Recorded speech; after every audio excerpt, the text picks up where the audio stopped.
नमस्ते दोस्तों। आज हम कक्षा 8वीं वसंत भाग 3 पाठ संख्या 14 अकबरी लोटा पाठ के अभ्यास के प्रश्न उत्तर करेंगे। तो आइए वीडियो को शुरू करते हैं। प्रश्न संख्या 1। लाला ने लोटा ले लिया, बोले कुछ नहीं, अपनी पत्नी का अदब मानते थे। लाला झाऊलाल को बेढंगा लोटा बिल्कुल पसंद नहीं था, फिर भी उन्होंने चुपचाप लोटा ले लिया। आपके विचार से वह चुप क्यों रहे? अपने विचार लिखिए। उत्तर है, एक सभ्य मनुष्य अपनी पत्नी का सम्मान करता है। लाला झाऊलाल सभ्य मनुष्य थे। कहानी में लाला झाऊलाल 6 दिनों तक भी रुपयों का इंतजाम नहीं कर पाए थे, इसीलिए वह बहुत दुखी और शर्मिंदा थे और इसलिए उन्होंने लोटा चुपचाप ले लिया और पानी पीने लगे।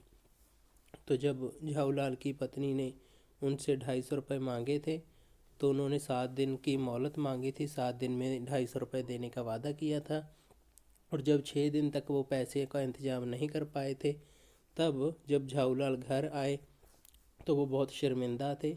इसीलिए जब उनकी पत्नी उनको लोटे में पानी देती है तो वो चुपचाप ले लेते हैं, क्योंकि वो सभ्य मनुष्य हैं और अपनी पत्नी का सम्मान करते हैं। लेकिन असल में वो शर्मिंदा थे क्योंकि वो पैसों का इंतजाम नहीं कर पाए थे, तो इसीलिए उन्होंने लोटा ले लिया और चुपचाप पानी पीने लगे। प्रश्न संख्या 2। लाला झाऊलाल जी ने फौरन 2 रुपये 2 और 2 जोड़कर स्थिति को समझ लिया। आपके विचार से लाला झाऊलाल ने कौन कौन सी बातें समझ ली होंगी? उत्तर है, लाला भीड़ को घर में घुसते देख ही समझ गए कि उनके हाथ से छूटा लोटा जरूर किसी पर गिरा है, जिसकी शिकायत लेकर ये भीड़ उनके घर में चली आ रही थी। तो जब झाऊलाल जी छत पे खड़े लोटे के साथ पानी पी रहे थे तो लोटा उनके हाथ से गिर गया और नीचे किसी अंग्रेज के पहले ऊपर गिरा, उसके पानी से उसको गीला कर दिया और बाद में पाँव पे लग गया था। तो जिसके कारण वो अंग्रेज सारी भीड़ के साथ लेकर भीड़ को उनके घर में, झाऊलाल के घर में घुस गए थे। तो सारी भीड़ को अपने घर में घुसता हुआ देखकर जो झाऊलाल जी थे वो समझ गए थे कि ये जो लोटा है किसी के ऊपर गिरा है, तो जिसकी शिकायत लेकर ही भीड़ सारी घर में अंदर चली आ रही है। तो इसीलिए उन्होंने 2 और 2 दोनों हाथ जोड़कर स्थिति को समझकर चुपचाप खड़े हो गए, कुछ नहीं बोला उन्होंने। प्रश्न संख्या 3। बिलवासी जी ने रुपयों का प्रबंध कहाँ से किया था? लिखिए। उत्तर है, बिलवासी जी ने रुपयों का प्रबंध अपनी पत्नी के संदूक से चोरी करके निकाल कर किया था। यद्यपि चाबी उसकी पत्नी की सोने की चेन में बंधी हुई रहती थी, पर उन्होंने चुपचाप उसे उतार कर ताली से संदूक खोल लिया था और रुपए निकाल लिए थे। बाद में वे रुपए चुपचाप वहीं रख भी दिए, पत्नी कुछ न जान पाई। तो जो लाला झाऊलाल था उसका एक मित्र था बिलवासी मिश्र। उन्होंने जब झाऊलाल जी ने उससे पैसों का जुगाड़ करने के लिए कहा था, पैसे मांगे थे, तब तो उसने कहा था मेरे पास नहीं है, लेकिन बाद में उसने अपनी पत्नी के संदूक से जो 250 रुपया था वो चोरी कर ले आए थे।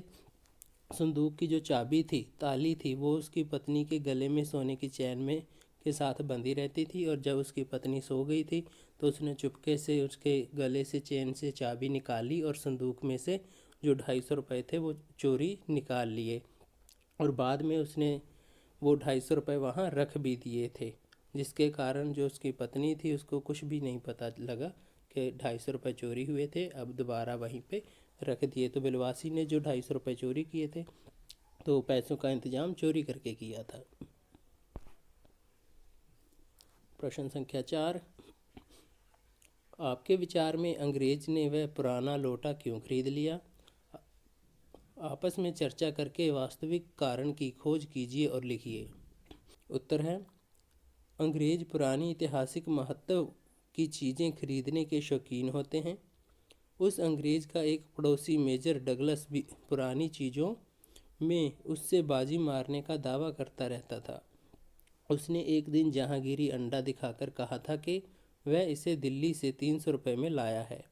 वह लोटा अकबरी था ही नहीं, बिलवासी ने उसे मूर्ख बनाया था। इस लोटे को दिखाकर वह मेजर डगलस को नीचा दिखाना चाहता था और स्वयं को श्रेष्ठ सिद्ध करना चाहता था। तो जो अंग्रेज होते हैं उन्हें पुरानी चीज़ें इकट्ठी करने का बहुत ही शौक़ होता है। तो जो अंग्रेज जिसने लोटा ख़रीदा था उसका एक पड़ोसी था मेजर डगलस। वो भी पुरानी चीज़ें जो अपनी इकट्ठी करने का बड़ा ही शौकीन था, और जब भी कोई पुरानी चीज़ लेकर आता था तो इस वाले अंग्रेज को दिखाता और ढींगे हाँकता था कि मेरे पास ये है, मैं यहाँ से लेकर आया हूँ। तो इसी तरह उन्होंने एक दिन जहांगीरी अंडा ख़रीदा था दिल्ली से 300 रुपये में, तो वो दिखाकर अंग्रेज को चिढ़ा रहा था जो डगलस था। तो उसने डगलस अंग्रेज को नीचा दिखाने के लिए और अपने आप को श्रेष्ठ बताने के लिए अंग्रेज ने अकबरी लोटा ख़रीद लिया था। लेकिन वो अकबरी लोटा तो था ही नहीं, बिलवासी ने अंग्रेज को मूर्ख बनाया था, जिसके कारण वो अपने आप को श्रेष्ठ मानता था कि मैंने अकबरी लोटा ले लिया, पर असल में वो अकबरी लोटा नहीं था, वो बिलवासी का झांसा दिया हुआ था, जिसके कारण जो अंग्रेज है वो मूर्ख बन जाता है। प्रश्न संख्या 5, पंडित बिलवासी मिश्र कहाँ आते दिखाई पड़े? उन्होंने आते ही क्या किया? उन्होंने अंग्रेज के साथ किस प्रकार सहानुभूति प्रकट की? तो यहाँ पे जो आंगन है, आंगन के स्पेलिंग गलत हैं। आंगन, तो उत्तर है पंडित बिलवासी मिश्र भीड़ को चीरते हुए आंगन में आते दिखाई पड़े। उन्होंने आते ही पहला काम ये किया कि उस अंग्रेज़ को छोड़कर बाकी जितने लोग थे सबको बाहर कर रास्ता दिखाया, और फिर आंगन में कुर्सी रखकर उन्होंने उस अंग्रेज़ से कहा कि उसके पैर में शायद कुछ चोट आ गई है, इसलिए वह आराम से कुर्सी पर बैठ जाइए। जब पंडित बिलवासी ने अंग्रेज़ को बैठने को कहा तो अंग्रेज़ बिलवासी जी को धन्यवाद देते हुए बैठ गया। लाला झाऊलाल की ओर इशारा करके अंग्रेज़ ने बिलवासी जी से पूछा कि क्या वे लाला को जानते हैं? बिलवासी बिल्कुल मुकर गए और कहते हैं कि वह लाला को बिल्कुल नहीं जानते और ना ही वह ऐसे आदमी को जानना चाहते हैं जो राह चलते व्यक्तियों को लोटे से चोट पहुँचाए। तो जब अंग्रेज़ बाहर की जो इतनी भी भीड़ थी उनको लेकर झाऊलाल के घर के अंदर आते हैं, तो बीच में से उन भीड़ को चीरते हुए तो बिलवासी जी भी पहुंच जाते हैं, सारी भीड़ को घर से बाहर निकालते हैं और जो अंग्रेज़ होता है उनको बड़े ही प्यार से कुर्सी पेश करते हैं और उनको बैठने के लिए कहते हैं। क्योंकि जो अंग्रेज़ था उसके पैर पे चोट लग गई थी। तो जब उनको कुर्सी देता है तो अंग्रेज़ बिलवासी का धन्यवाद करते हुए उस कुर्सी पे बैठ जाता है। तो उस बैठने के बाद जो अंग्रेज़ है बिलवासी जी से पूछता है कि क्या आप झाऊलाल को जानते हैं? तो जो बिलवासी है वो मुकर जाता है कि मैं इनको नहीं जानता हूँ। तो वो इसलिए मुकरता है क्योंकि जो अंग्रेज़ है उसका गुस्सा बहुत ही ज़्यादा है, जो कि झाऊलाल ने उस पर लोटा फेंका था, उसके प्रति वो गुस्से में है, तो कोई हानि ना पहुंचाए, इसीलिए उसका गुस्सा ठंडा करने के लिए जो बिलवासी है वो मुकर जाता है कि मैं झाऊलाल को नहीं जानता हूँ।